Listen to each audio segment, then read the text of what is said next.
My name is Richard Heidemann. I have the privilege of serving as the chairman of the JNS International Policy Summit.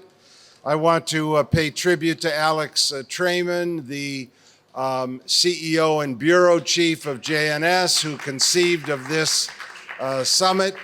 And we have made it a reality thanks to everyone on the outstanding JNS staff, as well as, of course, Think Content and here at the Waldorf Astoria.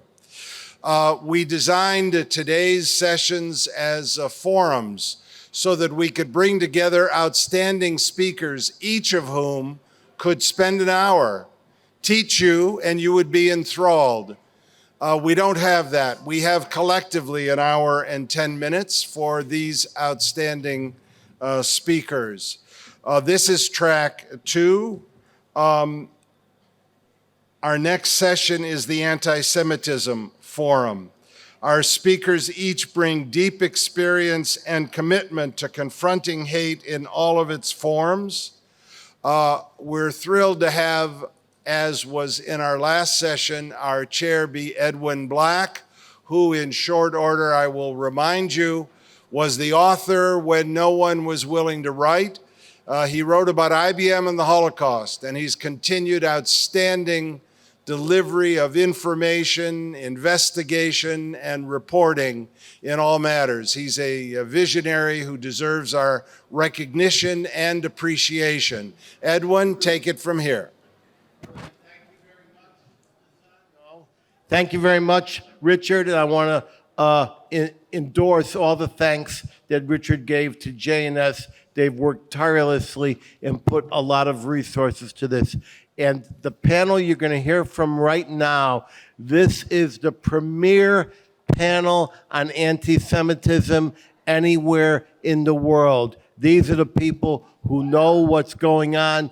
But I want to tell you that this is going to be more than talk, because everything spoken here today is going to become a template for an action decision, for a mid-course correction to save our people and have our people saved in the world. We're going to start with the number one voice in the war against anti-Semitism. I'm going to introduce my friend and the most powerful voice we have. Give it up for Malcolm Hoenlein from the Conference of Presidents. Can I give it back? Oh, no. Okay. You can pay me later, Malk. Okay. So let me just quickly, I know we only have a few minutes, and we'll talk in headlines, and hopefully, though unlikely, we'll have time for questions. But afterwards, we do want it to be tachlis-oriented. And I wanted to start off by saying that amazing things are being done. People are very devoted to fighting anti-Semitism. We're winning battles, but we're losing the war. We're spending well into the 9 figures. And there has to be a time now for accountability, for people to do a zero-sum analysis of where all this money is going, who's producing, who's not producing, so that we redirect this effort, because the challenge is growing every day, and in so many ways. And as I said at the end of the last session before, they are preparing for a worldwide recession. We are not. We have to be ready, because they are going to target Jews in America and around the world. And we're setting up a special clinic through NCRI to deal with capital markets and the implications, but it's only one example of what it is that we face and what we have to do to prepare for what is likely to come, because they're targeting every sector. We see religious revivalism in some communities. The Christ is King report that came out recently as only one expression of this. We see it being permeated in the political processes. We see it permeating communal organizations, and most of all, the educational institutions. We have focused on the campus a great deal, and many people on this panel have done remarkable work in that regard, as they have in community security and other areas. But the fact is that K-12 to me is the most cancerous and dangerous of the situations, because it's more invisible. People don't know it. The parents don't know it until it's often too late. But when kindergarten children are taken out of classrooms in schools across America and taken to synagogues to demonstrate against Israel, when teachers are finding it impossible. We have 1,000 Jewish teachers in an organization who can't work anymore in the public schools because it's become too hostile an environment for a Jewish teacher, let alone for Jewish students. These are only symptomatic of the challenges that we face around the world, but particularly in the United States.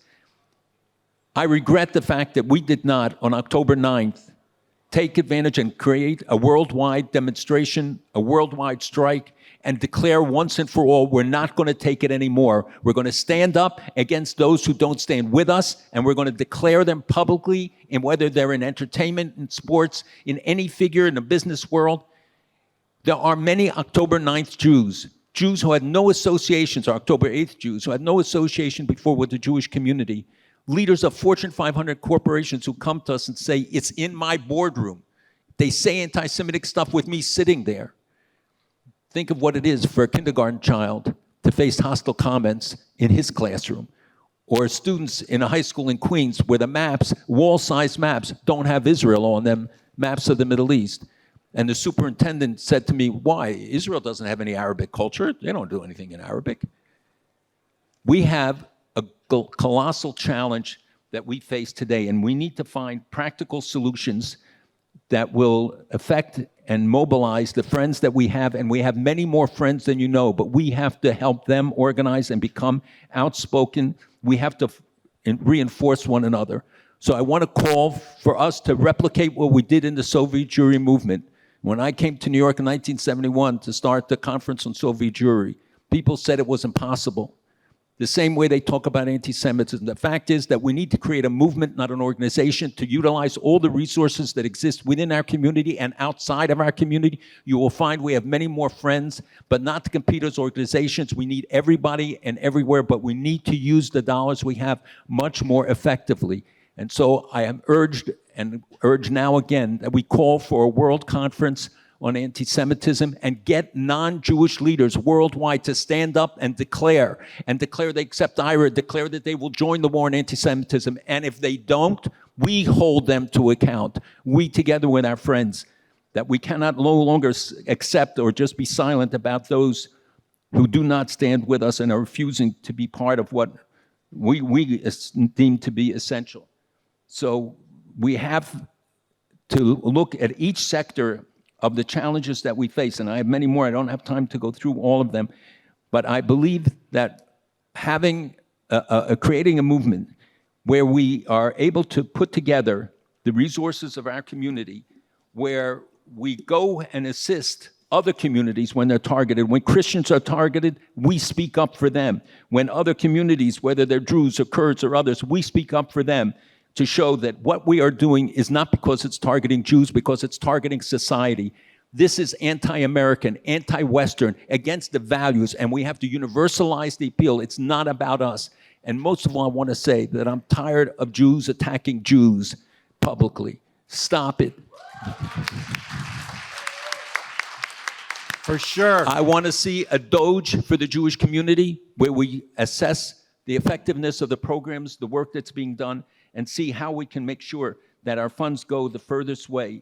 We can't take it for granted anymore. Our grandchildren will hold us to account just as we held the generation of 80 years ago to account. They said they didn't know. We can't say we didn't know. We know. The question is, what will we do about it? Excellent. Thank you, Malcolm. So, Malcolm, what do you think is going to be done next to achieve your goal, the very next thing? Well, first thing is, I think that we have to come into the 21st century in the use of technologies. We have to advance the use of those that have developed and are using it, beginning to use and developing sources of information, that we know how to counter the internet more effectively, not people like me, because I'm from a different century, but the younger people that are there on the front lines can do it. I think that we have to find ways of bringing the Jewish community together first, that we declare to the world, we are not the grasshoppers, we're the giants, and we're going to stand up to defend every Jew who comes into danger. Every Jewish child on campus or student on campus has to know that there will be community behind them, and that means every community adopts a campus and says, we will stand with them. We see now the coordination on the legal cases. We have to give more support to those kind of cases too. And I have other recommendations which I'm happy All to right, give well, you. all those recommendations are going to be put into the consensus after the conference, and we were going to take action on them. Thank Stop you. building coalitions. We have to reach out to others and build coalitions with them to fight anti-Semitism. We're the victims, not the perpetrators, yet we act as such. All right, thank you very much, Malcolm, our greatest voice. Next, we go to Adam Levick of UK Camera. Camera UK, and he's going to talk about the media malpractice that we all know about, that is not just malpracticed in the United States, it's malpracticed here in Israel. Take it, Adam. Most media outlets are wedded to two nearly theological beliefs. One, that Palestinians are immutable victims of... Talk a little closer to the mic. Okay, now? Now. Most legacy media outlets are wedded to two nearly theological beliefs. One, that Palestinians are immutable victims of Israeli oppression, that they cannot be assigned agency and therefore can never be held responsible for their destructive behavior. Two, that supporters of Palestinians are intrinsically progressive, quote-unquote anti-racist, and should always be considered members of what's been called the community of the good. Thus, allegations of anti-Semitism against them are, in general, considered to be dishonestly manufactured smears employed by Jews in order to stifle criticism of Israel. Now, this framing about Jews in Israel is a subset of woke thinking about race, identity, and politics that posits what can be described as a caste system of victimhood, a Manichaean paradigm which arbitrarily divides humanity into a morally pristine class of minority saints versus an immoral group of oppressor fiends. Yet, though I've been writing about British media bias professionally for nearly 15 years, which included several Israeli wars with Hamas, and believe me, I would consider myself as cynical as they come, even I wasn't prepared for the media's moral abdication after the October 7th massacre. In the immediate aftermath of the October 7th attack, amidst our national collective trauma, I naively thought that maybe this time would be different and that the barbaric Palestinian pogrom would serve as an aha moment for at least much of the media. I was dead wrong. Media institutions had invested too much in the Palestinian cause. They spent too many years opining on the righteousness of the Palestinians and their supporters, and that the conflict's root cause is Zionist malevolence, and that Israel's fears of the threat posed by terror groups on its borders was exaggerated. Too much was invested to adjust the reporting, yet alone abandon their faith in Palestinianism.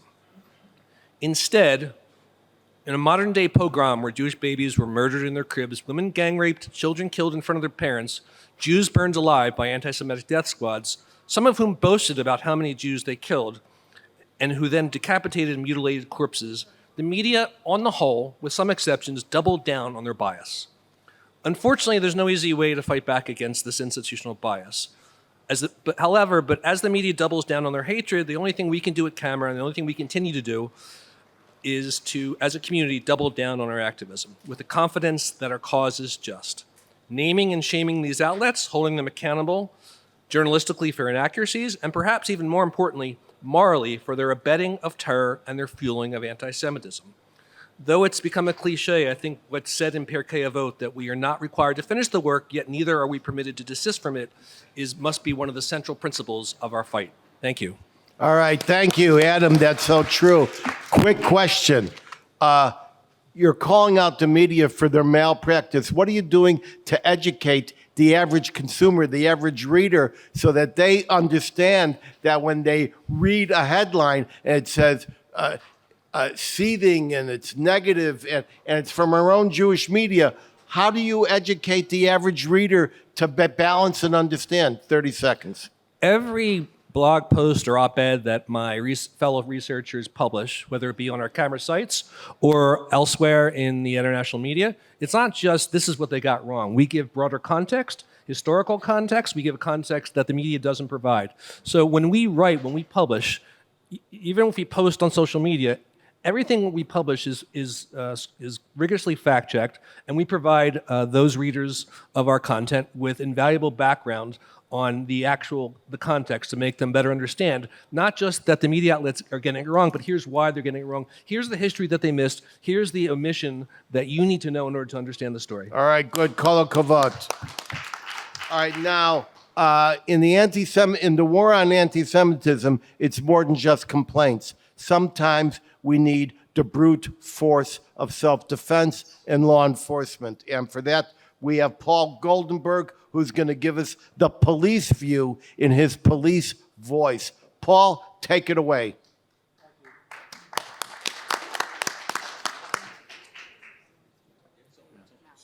How about now? I come from New Jersey. I don't need a microphone, but that's okay. So look, I have to tell you, I changed around what I was going to say a little bit. Malcolm, that was literally a breath of fresh air. Because I'll tell you why. Absolutely, we have to do an assessment. You know, I come from over 30 years of law enforcement. Just real quick, started out as a street cop. How does a Jewish kid from New Jersey become a street cop? That's another story. Wound up deep undercover for 6 years, and then wound up in senior policing positions, including chief and then a commissioner's position. Why am I sharing that with you is I had an opportunity to really go through the rank and work these types of issues, and I also headed up the first state hate crimes division in the United States of America. Over 250 investigations and prosecutions. So I'm here to tell you today, I am Jewish, but I come from law enforcement. We are not going to stop anti-Semitism by putting up billboards that say, stop Jew hatred and love wins over hate. And I'm sorry, I know that those are well-meaning, and I am not criticizing.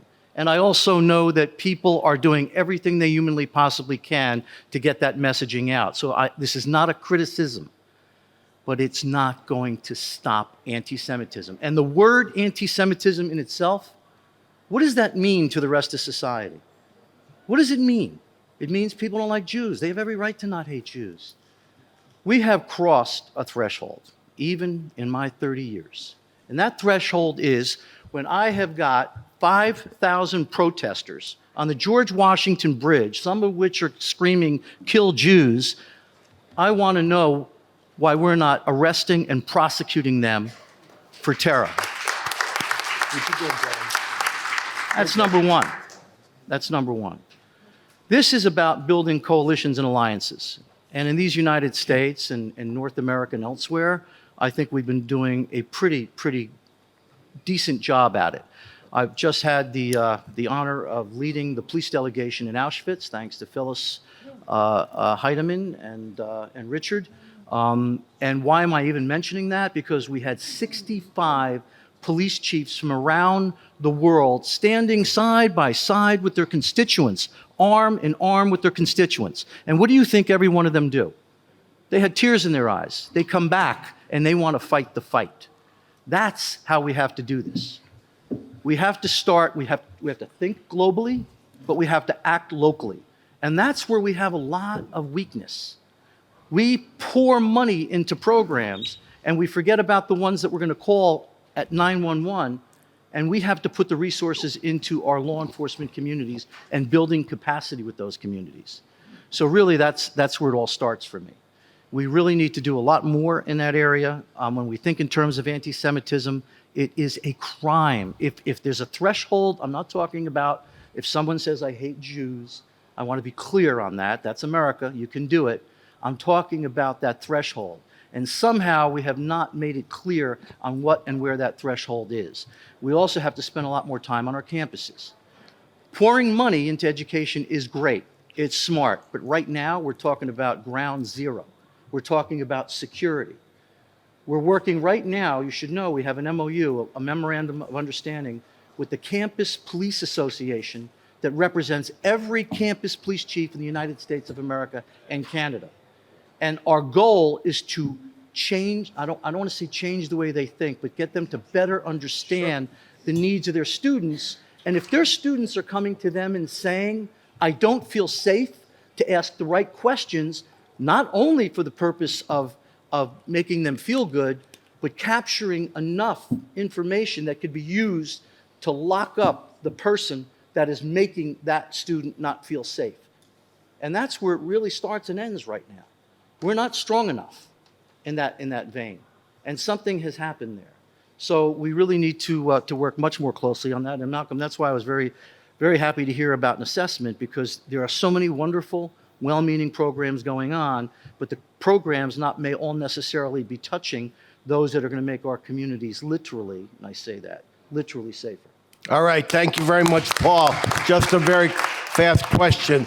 When there were mobs at UCLA making it impossible for Jewish students to have a conference, I worked with Stand With Us and with the Brandeis Center, and they flew people in and they walked these people into the police station to file police reports that mandated a review by prosecution. Is there anything out there where that if there's a person at Columbia or Harvard who believes that they have been the victim of a crime, that they can be walked in, explained how it's done, go right to a police station? 30 seconds.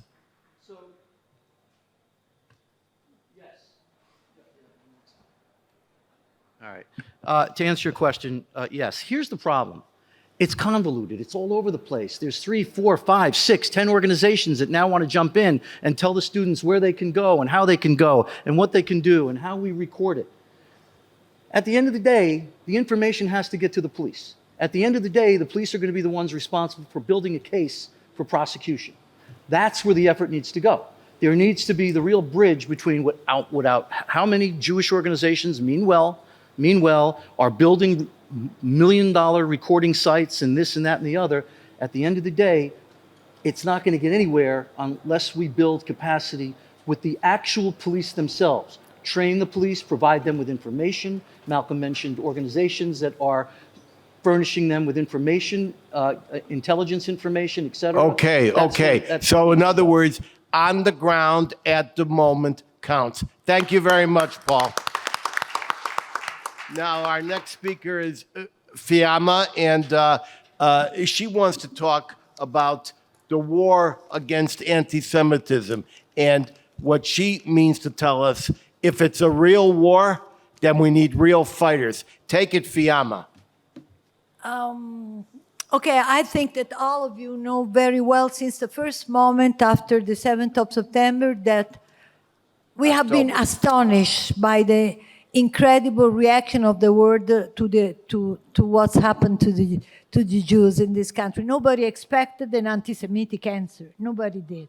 And what we have seen there, growing there after there, was very clear since the very first moment. When Gutierrez at the United Nations said it doesn't come in a vacuum, that was the signal that, go against the Jews. That was the very moment when all the anti-Semitism exploded all over the world.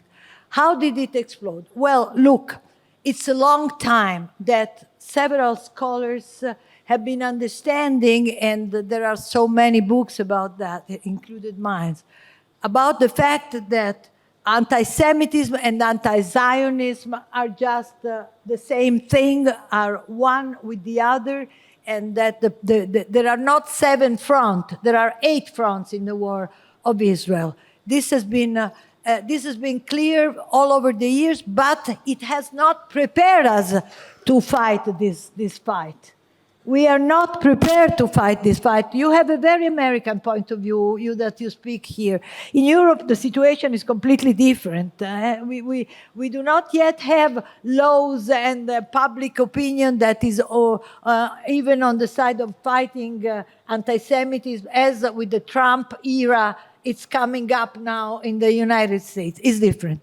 So I want to tell you this. We are in terrible danger of life. All the Jewry is in terrible danger of life. Not only because Israel has been, now we are also fighting and winning. I'm not going deep into this. But once upon a time, during the Holocaust era, we had a front, the Nazi fascist front, that was against the Jews. Now the Jews are surrounded. I mean, all over the world, there are movements, institutions that moved against the Jews. This is totally new. The Jews are surrounded all over the world. So, and it is not some professors in the university. No, it is the university. It is not the schools. No, it's the school texts. It is not some journalist in the newspaper. It's the newspapers all over the world. We have a situation that we have to fight with all of our might. Now, how do we have to fight it? I will say this in a word because we have five minutes all in all. We 3. must stop fighting anti-Semitism.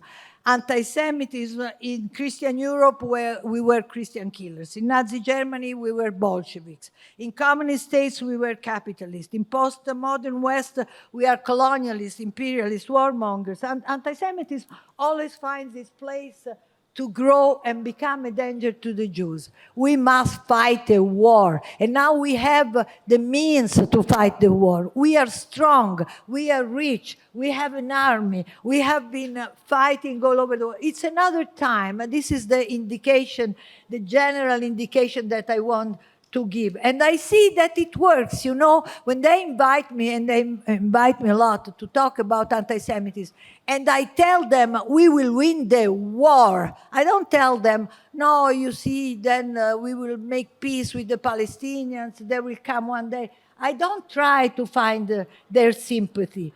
I try to tell them that we are strong. And the strongest we show, the most we win not only the war with our enemies here, we also win the war. Of course, we have to go there with strong arguments about that. But this is the way. That's the only way we can win the war. In culture, in the press. It's great that JNS is organizing this today, because it shows that in the information, in the media, we want to have a different role. This is, for instance, is a very, very important. Why Al Jazeera is so important? We must have our own Al Jazeera. We must be strong. We are strong enough to create that. This is a dream, but it's a dream that can come true in every possible film, in every possible situation. I said film because I was thinking about Hollywood. Just there came out a word, why do we lose in Hollywood? We have to win in Hollywood. We have to have plenty of movie that shows how heroic are our young lions. They must become a role model for the youngsters of all the West. All right, Fiamma, thank you very much. You said it well. In a word, in a word, if you don't think strong, you will not be strong. And part of fighting anti-Semitism is getting yourself ready to be real and to fight anti-Semitism, because we are at risk.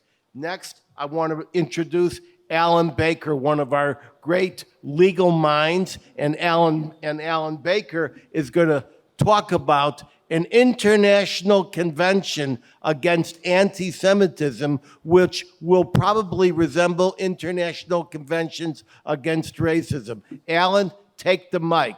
Push the button first. Thank you very much. Hello? 3 minutes. Thank you very much.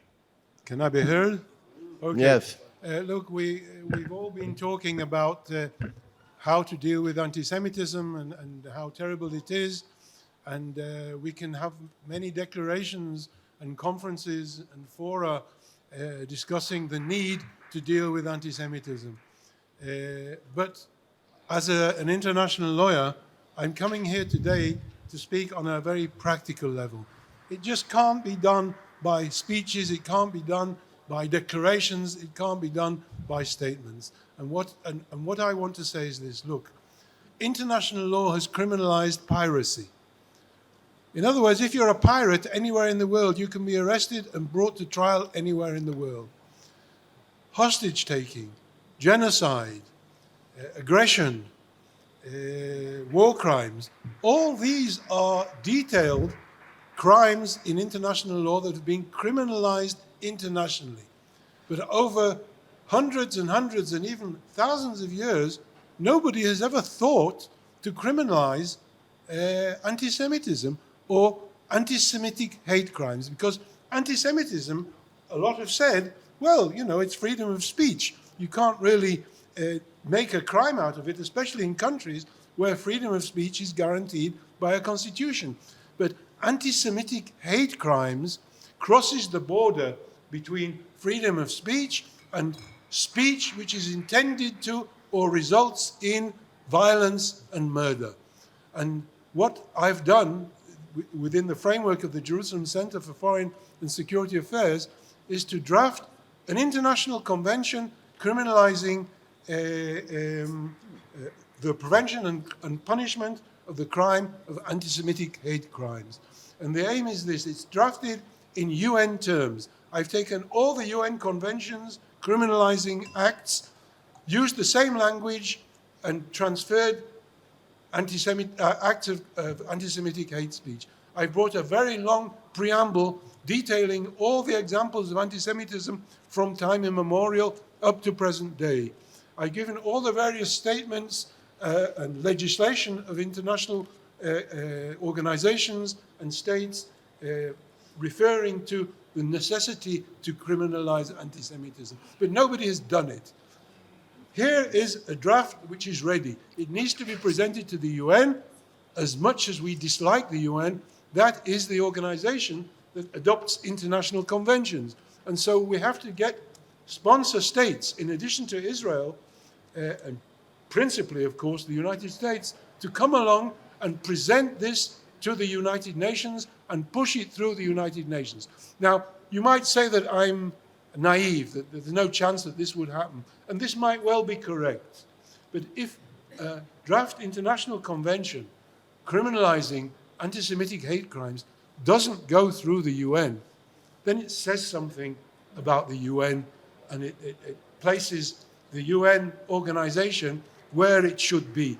And so I think that this is vitally important. We can talk and we can make declarations, but in order to do action, in order to criminalize, in order to have states be obliged to put people on trial, put organizations on trial, then we can only do this through an international convention which ranks together with all the other major conventions criminalizing international crimes. Thank you very much. Thank you very much.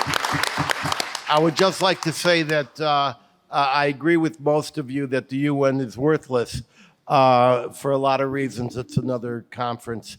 But the good news is that a convention in international law can exist outside of the United Nations, and indeed outside of the League of Nations. The Berlin to Baghdad Railway Convention was just because two countries ratified it. So I think that we need to have a broader view of international law means the parties agree, and those who sign on, and that could be the United States and numerous other countries, we have a thought, and I encourage Alan's work to go forward, and I assure you that after this event, his proposals will get a lot more momentum. Thank you very much, Alan Baker. All right, so everybody's heard about the NGOs. They get their money, they're tax exempt, and then they sponsor all the bad stuff that hits us. So who's going to hit them back? No one knows the NGO world better than my friend Gerald, and Gerald is going to talk. He's the head of NGO Monitor, and he's going to talk about the war and action we must take against the NGOs who are taking action in war against us. Gerald, take it away. Thanks for that introduction. All right, try this one. Oh, it's working now. Okay, we're good here. Yes, thank you very much. I'm going to try, what are you giving me, 7 minutes or something like that? Yeah, 3 less now. To summarize the amazing work of 17 very dedicated members of the NGO Monitor team, some of them are in the room. It's really a 24/6 operation. When I started doing this about 25 years ago or so, I talked about 5 or 6 organizations that, like Human Rights Watch and Amnesty and a few others, and now we're up to over 350, I think. I'm going to just give a couple of examples of where these organizations, which are very much the engines of Jew hatred by saying genocide, we're experts and we're going to say this is genocide. We're experts, we're going to say this is intentional starvation. All these are blood libels. These are exactly a repetition of the history. I'm going to give you some examples of where I think the weakest links are in this engine. It's not nearly as broad and as ambitious as Alan Baker's proposal, which I hope succeeds, but it's something that I think that we can do in a very short period of time, and we're seeing some movement in this. The NGO world has now been shaken more than any time that I've seen. I'll give you a couple of examples where I think that they're vulnerable. Some of you may have heard of an organization called Sabil. It's an ecumenical, Anglican-based, Jerusalem-based hate organization, very much pushing the Palestinian argument. They use terms like the suffering of the Palestinians is the daily crucifixion of Christ by the Israelis. That's blatant anti-Semitism. The European Union gave them 1 million euros for a program promoting a two-state solution and cooperation and dialogue. This is the organization that the European Union selected to promote this. They didn't really select it. That's how the process works. And I won't go through all the internal politics of how this happens. But that's vulnerable. That grant is now being reviewed. We sent a formal letter to the EU. They actually responded in a very clear language that they're going to look into it. And we think that with the help of members of the European Parliament, perhaps journalists and others, that this can be frozen, and that will send a shockwave through the system. There are probably, Olga Deutsch is sitting here, the Vice President of NGO Monitor, so if I'm wrong by a little bit, tell me. But I think there's something like between 70 and 80 million euros a year granted to organizations under the title of human rights and non-governmental organizations by European governments. They're not non-governmental. They're hate organizations, and they need to be called to account for that. It's down from, that's the good news, is it's down from about 120 million about 5 or 6 years ago, and every year we see more and more reductions because they're being forced, the legislators, the members of parliament, the governments are being forced to deal with the reality that they're funding groups that do basic hate, also often cooperating with terrorism. So those are some of the that's one of the weakest links. I want to also respond to what Malcolm said about the Jewish organizations. And Malcolm, you remember you had those conversations with the Rockefeller brothers back in Stephen Heights. Unfortunately, we were not able to blunt that, but I think they're more vulnerable now. Those are the groups that are spreading hate, that are dividing Jews among Jews, are finding the weakest, the most vulnerable, the most easily pulled out of the Jewish framework. I call them the Pablo Christianis of the 21st century. And we have to do a much better job of saying these are engines of anti-Semitism because they use a few fringe Jews, not all of whom are Jews, by the way. Jewish Voice for Peace, I think it was Miriam Ellman, who wrote an article, Not Jewish and Not for Peace, and I think that's very central. So we need to focus on those types of links and put a lot more energy into that. And finally, I think that what we're seeing in groups like Human Rights Watch now is that they are coming under a lot of attack. It's in the fine-tuning, but we see now, first of all, whistleblowers. Danielle Hess is one of them, the first one, said, I worked for Human Rights Watch for 13 years, and I saw the anti-Semitism on a daily basis. There are many more like that are beginning to come out of the closet. We need to encourage those people, put them on a stage, and say to the world, you think these organizations are promoting human rights? They are Jew haters. Human Rights Watch has a budget of $100 million a year. Much of it's still coming from Jewish donors. And we need to focus much more on that as well. I think those are doable in the short term, and I encourage everybody to help join us in doing that in any way that you can. Gerald Steinberg, fighter.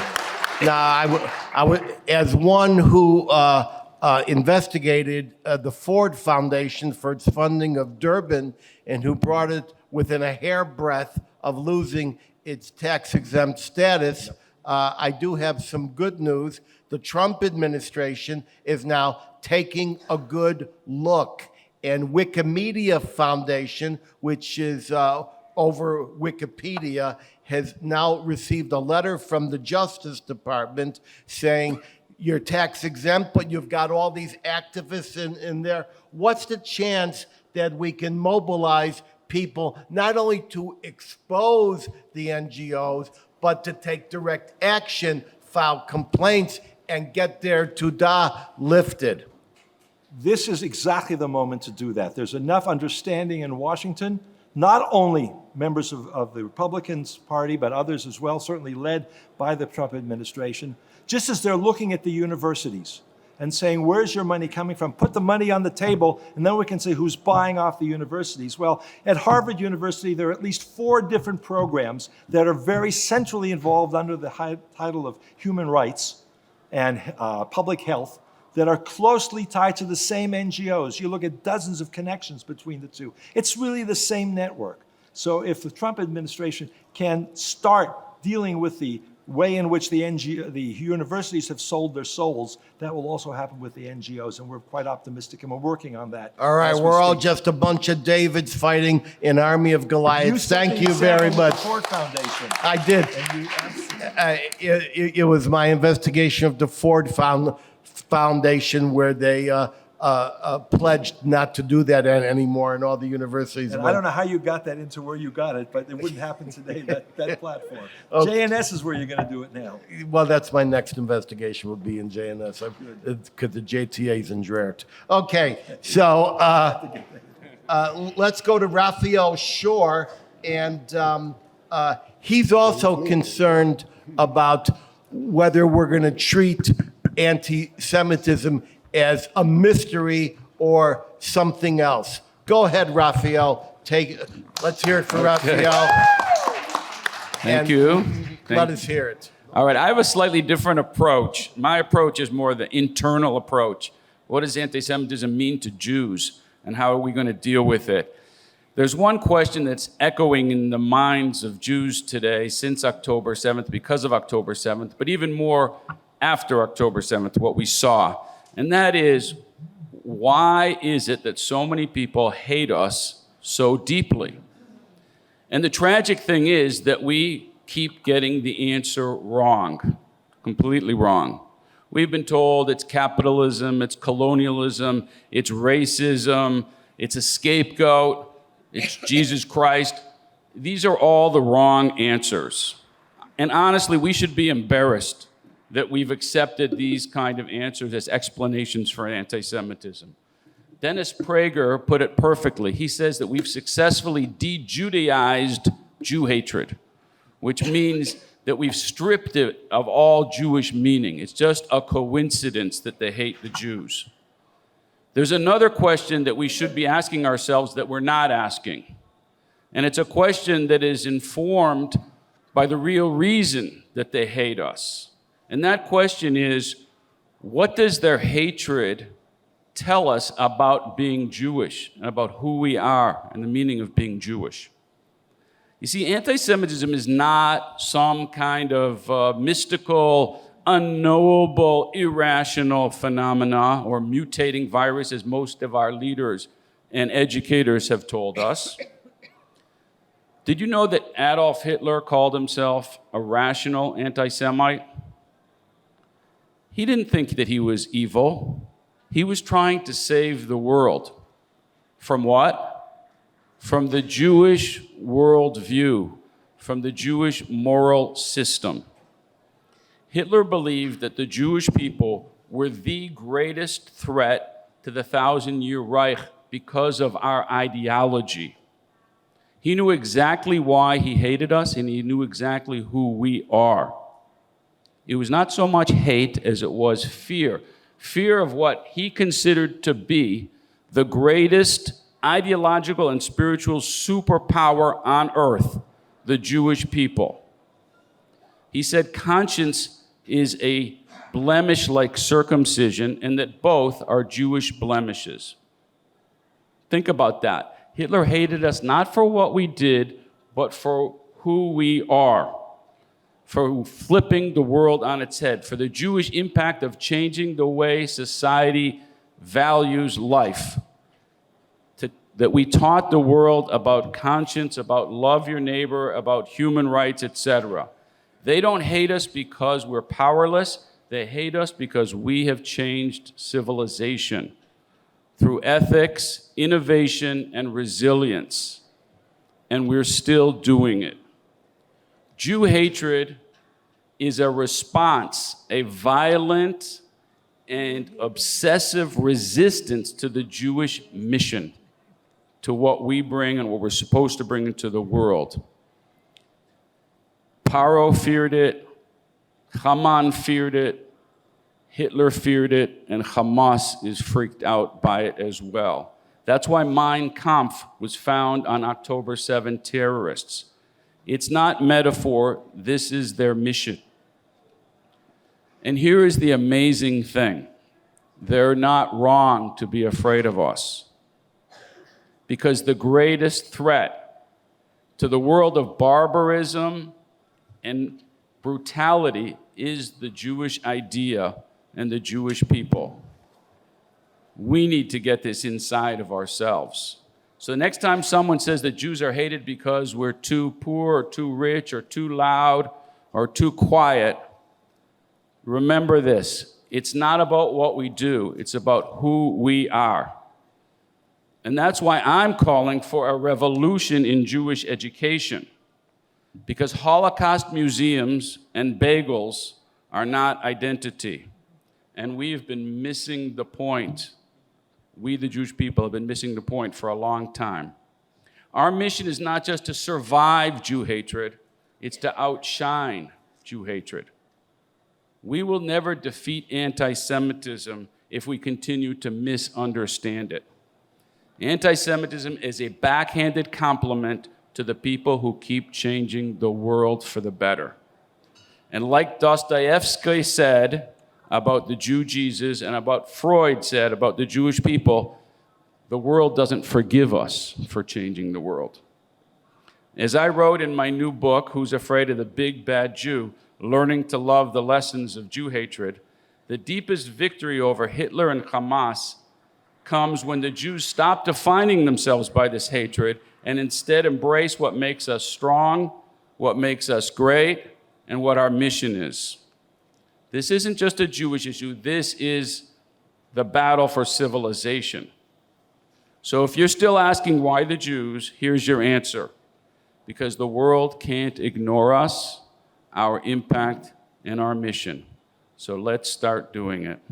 Thank you. Tov, these are some of the wisest remarks I've heard, and all of the analysis about Hitler and his desire for the 1,000-year Reich, and everything that has been stated about the fact that we did change the world. It was changed in the desert with Moses and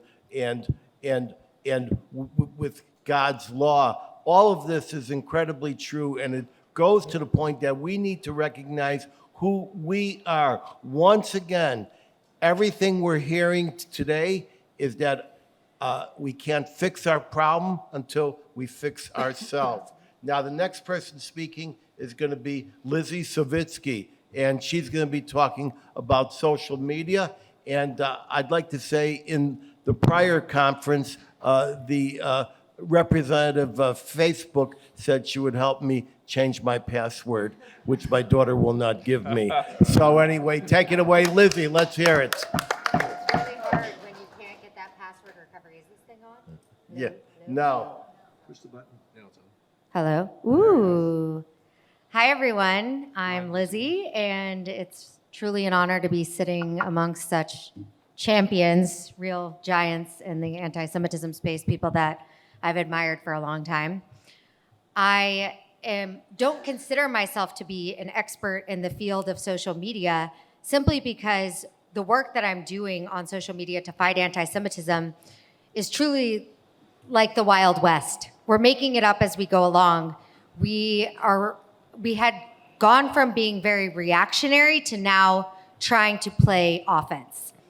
Prior to October 7th, I was already committing my platform to fighting anti-Semitism and fighting for the truth for Israel, but I had a very different perspective on how to do it. I thought I was very idealistic. I'm going to educate the world and the masses about the truth. And I quickly realized that smart people and dumb people don't care about the truth when they hate Jews. And so after October 7th, I made a very conscious decision. I'm going to talk to my own people. And to echo what my fellow here, Rabbi Shor, said, we have to know who we are. We have to start with ourselves.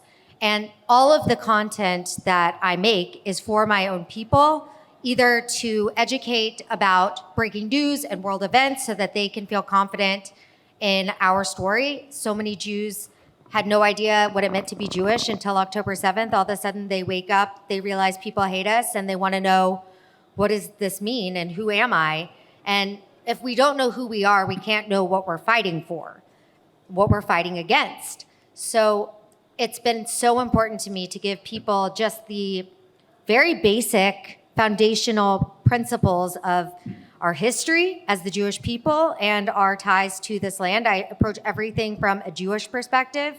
I am observant, and my passion for Israel stems from my commitment to my religion. And for me, those two things are inseparable. I have had the privilege over the past year and a half of traveling all across America and even internationally and meeting a tapestry of Jews, seeing these Jewish college students all across America who are struggling, who are facing things that they should never have to deal with. And I feel like it is my duty to be a voice for them and to let them know that, you know, I may be little, but I have their back, and I'm not afraid to get in people's faces. And I use my platform to encourage other people that we shouldn't cower in the face of these people who are trying to intimidate us.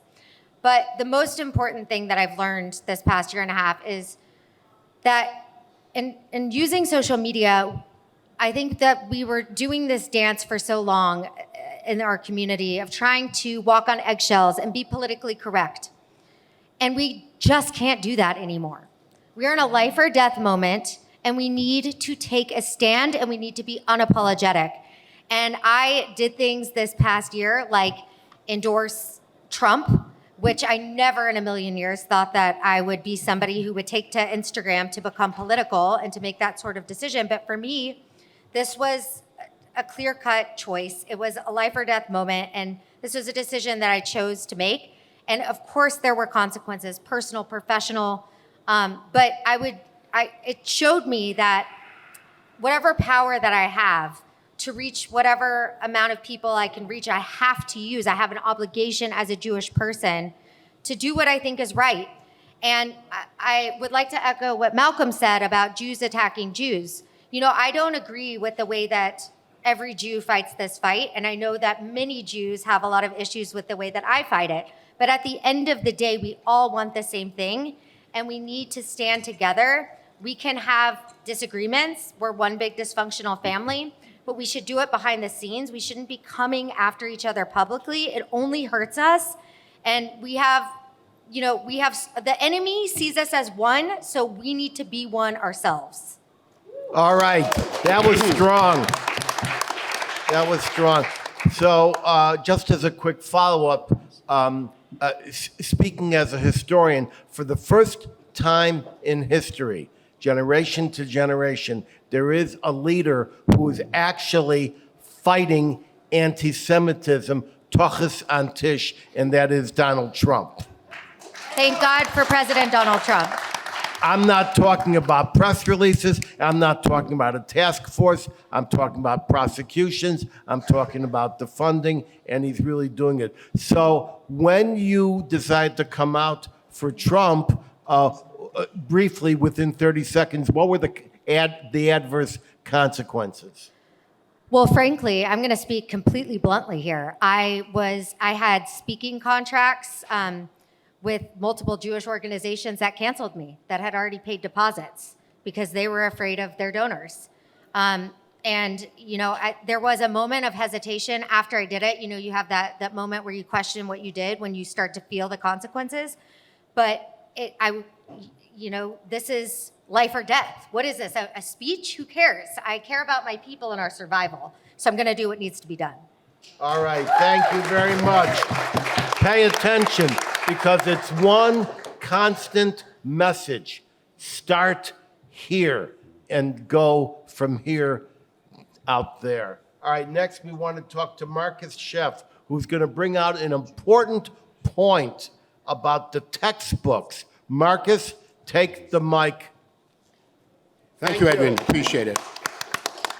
So Elie Wiesel, he was asked, what do you do about Jew hate? And he said, you got to start with the books. And I think that is something that we all understand in our souls. And why? Why do you need to start with the books? The answer is because education, textbooks are incredibly, uniquely authoritative. These are the values.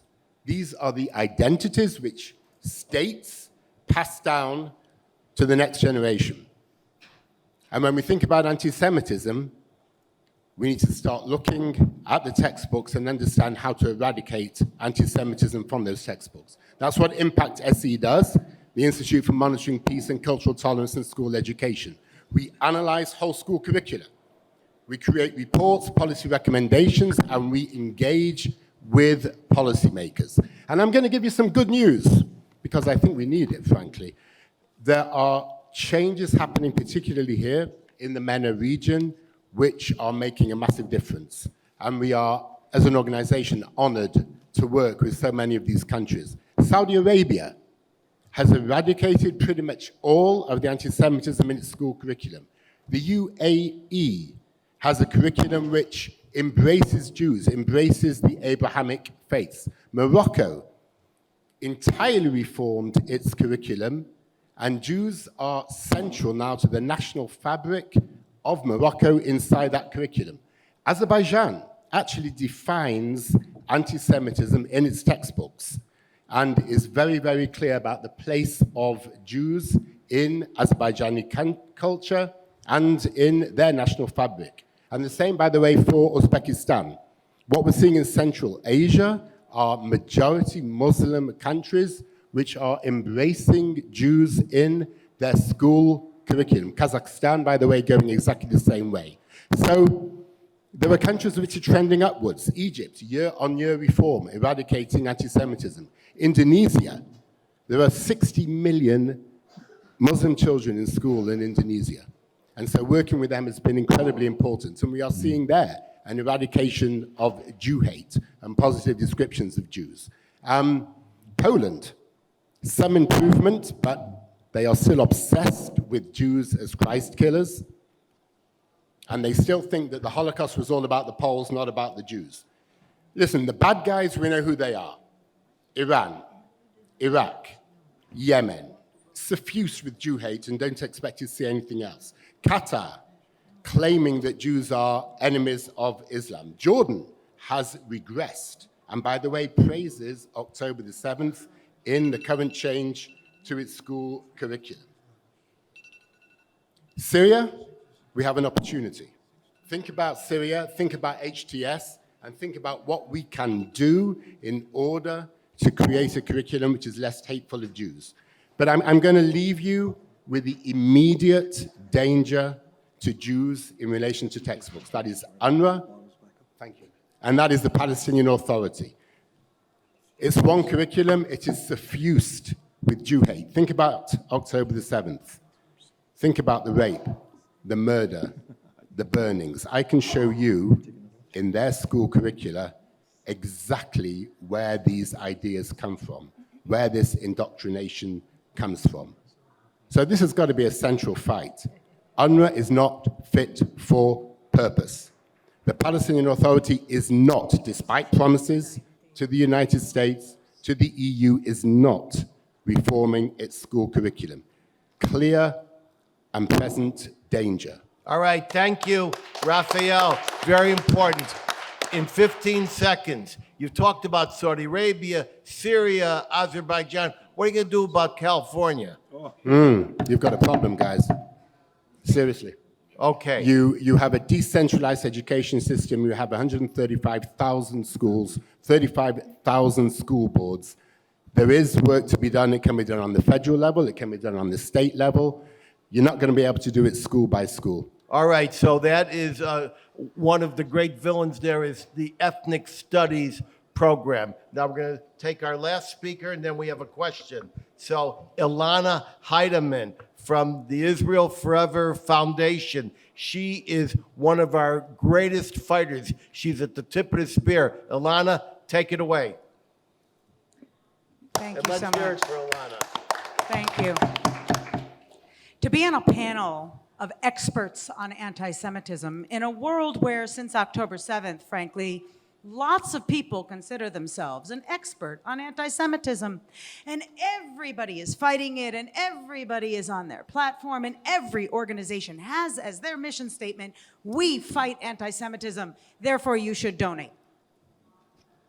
And who is fighting anti-Semitism? The people who are the victims. They are fighting it at home. They're fighting the toxic impact of anti-Semitism. There are more reports of children coming home that say, I don't want to be a Jew anymore. Or Israelis living in the diaspora saying, I don't want to be Israel because the anti-Semitism and the lies have infiltrated so deeply into their own self-image that it has become a danger. And we see the extreme form of that danger in the Jewish students who are the voices behind the anti-Israel movements on campus. And let us not forget also in the workplace. I think that this is an under-discussed issue that must be addressed. But because there's not $812 million dedicated to fighting anti-Semitism as there are on campuses, we are forgetting about the common Jew, what I call the every Jew, who is afraid to speak out and even afraid to raise the topic in their own families. This is the result of being the target of the anti-Semitism, the psychology of the victim. But we're not even allowed to self-identify as the victim because then we're crying pity. So on the reverse, we're also not allowed to identify the enemy, the person who is victimizing us or the entity that is victimizing us, because frankly, there is more than one, and there are more than we can even identify. That makes it increasingly possible when you're not allowed to say Hamas, you're not allowed to say Palestinian, because therefore you must be, a hater yourself, and therefore you are the problem. Turning the anti-Semitism on its head and actually making it much easier to fuel the continuation of the psychology of anti-Semitism that is spreading everywhere. And you mentioned textbooks. How about your public libraries, where they have readings of all of the children's books? Do you know that there have been over 30 to 40 children's books written about the Palestinian experience in Gaza just since October 7th? One of the first was published, I believe, October 6th. And just like SJP at Columbia University, whose social media account, which had been deactivated for so long, suddenly was brought to life 24 hours prior to the massacre itself, they are prepared. Because when we call out anti-Semitism, as we've been doing, and I myself have always considered the man to my right one of my ultimate mentors, who I have heard since my teenage years because I began fighting anti-Semitism, having learned from my esteemed parents, who are leaders, that they had to fight anti-Semitism, and the leaders before them who I learned from that they had to fight anti-Semitism. The fight will not go away, and neither will the need. My master, Elie Wiesel, had said, we thought anti-Semitism died in Auschwitz, but no, only its victims did. People do not realize that if you follow anyone, or if you share about Israel or pro-Jewish rights on social media, you are on a list. The doxing that has come out through the mapping projects and the different places did not begin on October 7th. We have been calling them out for years. So therefore, we have to look at the psychology of the bystander, because the world is right now living that realm. And they're doing it in comfort. Because there are not sufficient police activism, even from the top down, it is starting. We are seeing from the bottom up, we're seeing that there is a weakness and an unwillingness to call out the enemy, to call out the need to criminalize anti-Semitic activity. We are not being willing to give the necessary attention to the individuals. Do you know that there is a higher percentage of anti-Semitic attacks you will never hear about because the parents decide that when the daughter, who is an attempted rape, and she goes to her campus police and they say, but Israel, they're told to shut up. And that silence is the greatest danger we have. And the silence is being fueled Also by the apathy of the general population that is willing to put their faith in the big organizations and the big names that are out there fighting. It needs all of us. Every single one of us needs to be able to say why we want to be a Jew, why we are proud to be pro-Israel, why we can create, instead of anti-Semitism, a pro-Semitism movement that says we are going to fight this with all of our power, because our children and grandchildren will have to fight it as well. This is not the end of this war. We just have to change how we are fighting it by making sure that everyone feels a sense of responsibility and making sure we recognize how we can do that through increased collaboration, increased cooperation, increased transparency. I know, Gerald, you mentioned it on the non-governmental organizations issue. Let's talk about your nonprofits. Let's talk about your local communities and your local federations. And where does your money go? Yeah, that's a great question. Thank you very much. And we've only got a few seconds left, so I'll just ask Olana, are you optimistic that we're going to improve? Are you pessimistic that you'll be coming here next year saying the same thing? 30 seconds. I believe that the more that people are not aligned by a particular definition of anti-Semitism or a particular expectation of how to fight it, then we can come up with more creative ways. And if we come together next year, everyone should bring those creative ways to the table, share what has been a success, so that we, like the generations before us, can learn and do better next time. All right, let's hear it for Olana. All right, we got about 10 seconds left. I'm just going to say anti-Semitism is the beginning and Auschwitz is the end. Wish that were true.